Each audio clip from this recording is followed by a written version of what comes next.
আসসালামু আলাইকুম ভিউয়ার্স, আজকের ভিডিওতে আমি এই সুন্দর ফিতা মেক্সিটির কাটিং এবং সেলাই আপনাদের সঙ্গে শেয়ার করব। তো ভিডিওটি যদি সম্পূর্ণ মনোযোগ সহকারে দেখেন, আশা করছি ফিতা মেক্সিটি যে কারোর জন্যই তৈরি করতে পারবেন। তো চলুন ভিডিওটা শুরু করি। তো মেক্সিটি কাটিং করার জন্য এখানে আমি 55 ইঞ্চি ঝুলের জন্য নিয়েছি 4 গজ পরিমাণের কাপড় এবং সাথে যেহেতু 3/4 হাতা হবে এজন্য 4 গজ কাপড় নিয়েছি।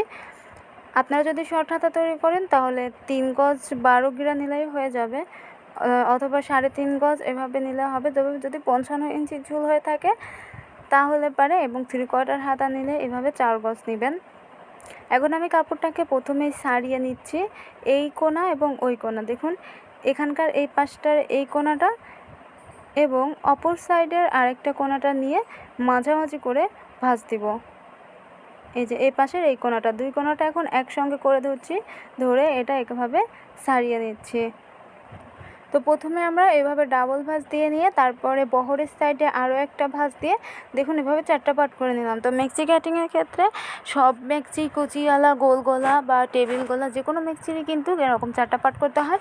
তো প্রথমে আমরা ফিতা মেক্সি কাটিংয়ের ক্ষেত্রে হাতাটা কেটে নেব, তাই এটাকে প্রথমে এক পার্ট করে লম্বালম্বিভাবে একটা ভাঁজ দিলাম, এরপরে আরও একটা ভাঁজ দিব সেই লম্বালম্বিভাবেই, কারণ এটার বহরে যেহেতু কম আছে আমি বহর থেকে বড় হাতা বের করতে পারবো না, তাই এটা লম্বালম্বিভাবেই আরেকটা ভাঁজ দিতে হবে।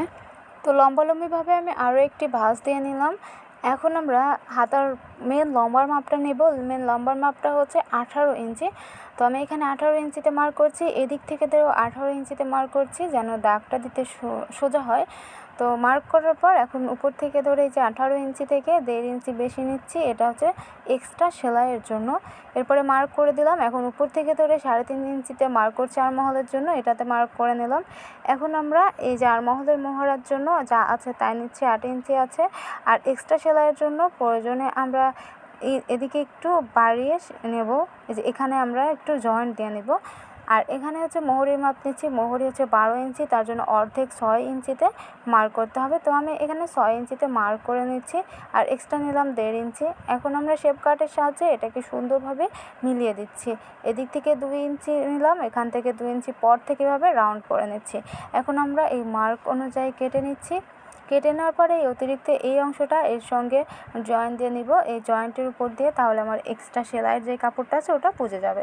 তো হাতা কাটিং করার পর এখন আমরা মেক্সির বডির পার্টটা, অর্থাৎ মেন বডি থেকে লম্বা পর্যন্ত পার্ট কাটিং করার জন্য এটাকে আমরা সেই 4টা পার্ট করলাম প্রথমে, সেটা আমরা সুন্দর করে পরিপাটি করে ভাঁজ করে নিয়েছি। এদিকে আছে দেখুন আমার সাইডে বন্ধ সাইড আর সামনের সাইডে খোলা। এখন এখান থেকে ধরে আমরা 4.5 ইঞ্চি বাদ রেখে মার্ক করছি। উপর থেকে ধরে দেখুন 4.5 ইঞ্চি বাদ রেখে কিন্তু এখানে মার্ক করলাম, অর্থাৎ 4.5 ইঞ্চি থেকে মার্ক করলাম। এবার এখান থেকে আবার 1 ইঞ্চি এক্সট্রা নিলাম, ঠিক আছে। এটা হচ্ছে ফিতার ঘরের জন্য 1 ইঞ্চি এক্সট্রা নিয়েছি। এই যে এদিকে সরিয়ে নিয়েছি, দেখুন এভাবে 4.5 ইঞ্চি নিয়েছি নিচের দাগ পর্যন্ত। এখন ওই 4.5 ইঞ্চি থেকে ধরে আমরা একদম নিচ পর্যন্ত মেন লম্বার মাপটা নেব। আমাদের লম্বার মাপ 55 ইঞ্চি আছে। তো দ্বিতীয় নাম্বার দাগ থেকে ধরে এই যে এদিকে লম্বার মাপটা নিচ্ছি, আমি ক্যামেরাটা ঘুরিয়ে নিলাম দেখানোর সুবিধার্থে। এখানে হচ্ছে 55 ইঞ্চিতে এখন আমি মার্ক করলাম, আর এক্সট্রা যেটা থাকলো ওটা মুড়িয়ে সেলাই দেওয়ার জন্য এই যে এইভাবে। এখন আমরা বডির পার্টের এই মানে গলার অংশটা আমরা কাটিং করব। এখানটায় দেখুন আমি 4.5 ইঞ্চিতে মার্ক করেছিলাম, ওদিকে কিন্তু কারো অনেক কাপড় ছিল, ওটা দিয়ে আমরা কাঁধের কাপড়টা বের করব। তো এদিকে হচ্ছে কোলা সাইড আছে, এদিক থেকে আরমহল নেব। এখান থেকে 4 ইঞ্চিতে মার্ক করছি, হেলদি হলে 4 ইঞ্চি, মিডিয়াম হলে 3.5 ইঞ্চি এবং চিকন হলে 3 ইঞ্চিতে মার্ক করতে হবে। এবার নিচের দাগ থেকে ধরে 3.5 ইঞ্চিতে মার্ক করছি, এটা আরমহলের জন্য।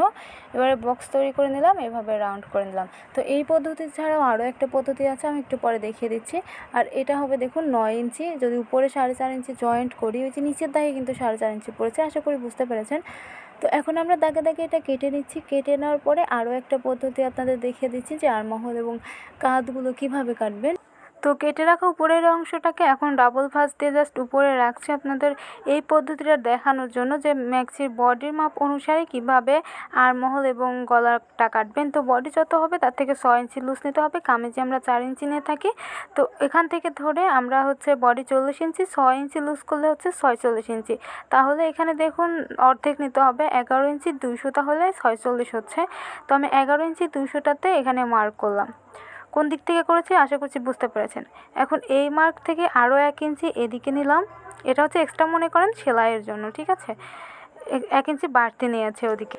তো এখানে দেখুন গলার অংশে আমাদের তাহলে থাকবে হচ্ছে 4 ইঞ্চি, আর এখান থেকে ধরে পুটের মাপ নিচ্ছি, অর্থাৎ কাঁধের মাপ এখান থেকে নিতে হবে। তো কাঁধ হচ্ছে 14 ইঞ্চি, তাই 7 ইঞ্চিতে মার্ক করলাম এই দাগ থেকে দেখুন। আর এদিকে বডি থাকলো 46 ইঞ্চি এবং এক্সট্রা থাকলো 1 ইঞ্চি সেলাইয়ের জন্য মার্ক অনুযায়ী। আর আমার হাতের নিচে যে অংশটা আছে ওটাতে হচ্ছে ফিতা দিলে কুচি হয়ে যাবে, ঠিক আছে। আশা করি বুঝতে পেরেছেন। তো ওভাবে কাঁধের মাপ যেই দাগ পর্যন্ত পড়েছে দেখুন, এখানে কিন্তু আমি আগে আর্মহোলের দাগ নিয়েছিলাম, ওটা ওভাবে যে হেলদি হলে 4 ইঞ্চি এদিক থেকে বাড়তি নিতে হয় এবং মিডিয়াম 3.5 এভাবে। তো আশা করছি বুঝতে পেরেছেন। এখন আমরা এই অংশটা দিয়ে কাঁধের এই জয়েন্টটা কাটবো। তো তার জন্য আমরা এটাকে প্রথমে সারিয়ে নিচ্ছি। সারিয়ে নিয়ে প্রথমে 2টা ভাঁজ দিয়ে নিয়েছি, আর এটার আমরা চওড়া রাখবো হচ্ছে 4 ইঞ্চি। দেখুন এখানে আছে একটু বেশি, তাই আমি এটাকে আর একটু পিছিয়ে নিচ্ছি, এতে করে কাপড় নষ্ট হবে না।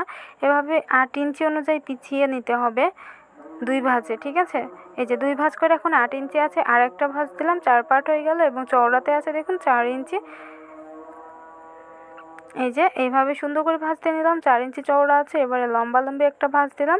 এখন আমরা 4.5 ইঞ্চিতে মার্ক করবো উপর থেকে, এদিকেও 4.5 ইঞ্চি এভাবে মার্ক করে নিচ্ছি। তো এটা হচ্ছে আমাদের কাঁধের অংশটা। তো এখানে 8টা পার্ট আছে, দুই পাশের কাঁধই কিন্তু হয়ে যাবে। আমি এটা সারিয়ে দেখাচ্ছি, আর এখানে একটু টেকিং দিয়ে রাখছি সেলাইয়ের সুবিধার্থে, ওই সময় চিহ্ন দেখে বুঝে নেব। তো এখন আমরা এটাকে ছাড়িয়ে নেব। এই যে এই বন্ধ সাইডটা কেটে ফেললাম।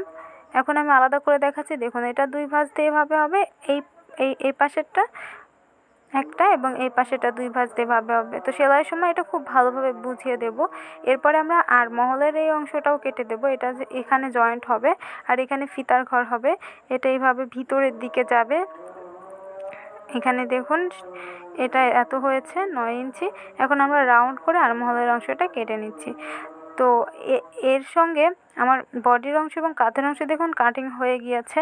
এখন আমরা জাস্ট ফিতা এবং ফুল তৈরি করব। তো এই যে আর্মহোলের এই অংশটাকে যেটা কেটেছিলাম সেই কাপড়টা দিয়ে ফুল বানিয়ে নিচ্ছি। আপনারা আপনাদের ইচ্ছা মতো রাউন্ড করে 2 ভাঁজ দিয়ে রাউন্ড করে এভাবে করে ফুল বানিয়ে নিতে পারেন। তো এভাবে করে আমি 4টা ভাঁজ দিলাম, 2টা ভাঁজ দিয়ে তারপর, এবং এক্সট্রা এই কাপড় থেকে আমি ফিতার অংশ কেটে নিচ্ছি। তো আমি নিয়েছিলাম 4 গজ 12 গিরা, এখানে আমার 12 গিরা কাপড় বেঁচে গিয়েছে, তার জন্য বলছি 55 ইঞ্চি ঝুলের জন্য আপনাদের 4 গজ কাপড় নিলে হবে, যেহেতু হাতা বড়। আর এখান থেকে এক্সট্রা কাপড় থেকে আমি এইভাবে করে ফিতার কাপড় কেটে নিলাম। আর এরপর আমি সেলাই করে দেখাবো, তখন আরও ভালোভাবে বুঝতে পারবেন। তো নেক্সট ভিডিওর জন্য আমার চ্যানেলটিকে প্লিজ সাবস্ক্রাইব করে পাশে থাকা বেল আইকনটা ক্লিক করে রাখবেন। আজ এ পর্যন্তই, আল্লাহ হাফেজ।